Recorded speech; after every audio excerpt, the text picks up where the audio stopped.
Hey, normally you never should pay ransom to a terrorist or a terrorist group. But this what do they call him? Whatever his name is, Johnny, whatever it is. Um, the one that's beheading people. They want $200 million from Japan. You know, with the technology out there, I mean, especially Japan. They took our vacuum tubes and turned them into transistors so they can miniaturize things.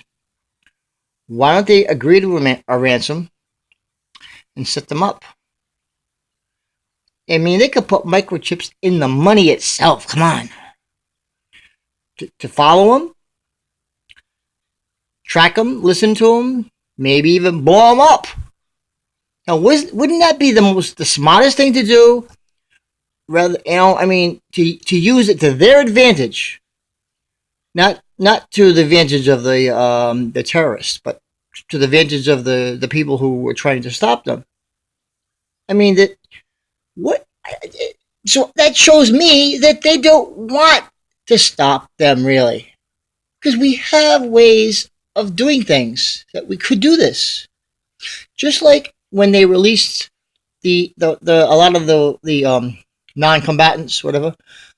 I mean, yeah, they released them, but do you think our government's stupid enough to release these people just without any kind of tracking devices, monitoring devices, and all that stuff implanted in them somewhere that they won't be able to detect or they won't be able to get out without killing them? That could monitor them, track them, listen, everything, or even control them in their mind. I mean, that makes a hell of a lot more sense than the stance the world's taking. Because we could, if we really wanted to, do something about it. Instead of complain, and get everybody afraid of it. Oh my God, we're on a high alert. Terrorists could blow us up. You know what? We could do that to them a lot easier because we have the technology and we have the money and the means. So why do they psych us out of doing that by saying you can't? You can't. Who said anything about negotiate? You set them up. I think that's a good idea. And if you don't, I mean, you can disagree with me all you want, but that's what I believe. I believe we have ways, technological ways, that we could put an end to that stuff.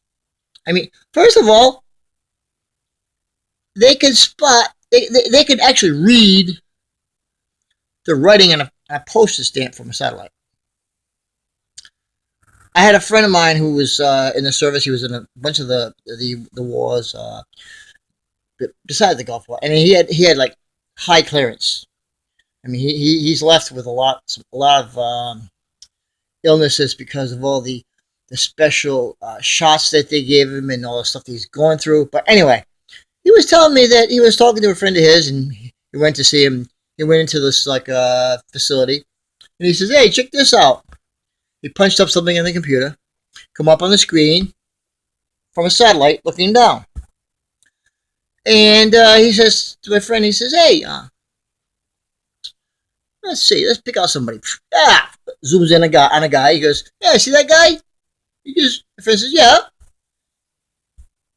See that cigarette he's smoking? "Yeah." Hang on. He zooms in. He read the writing on the cigarette. It said Marlboro, whatever. Anyway, but that just shows you. If you could, from a satellite, if you could read the writing on a cigarette, and if they're monitoring every inch of this planet, there is no excuse.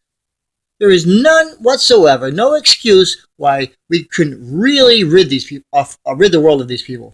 If they wanted to, we want to, but they don't, because without them, they don't have a means to enforce their agenda or implement their agenda. New World Order.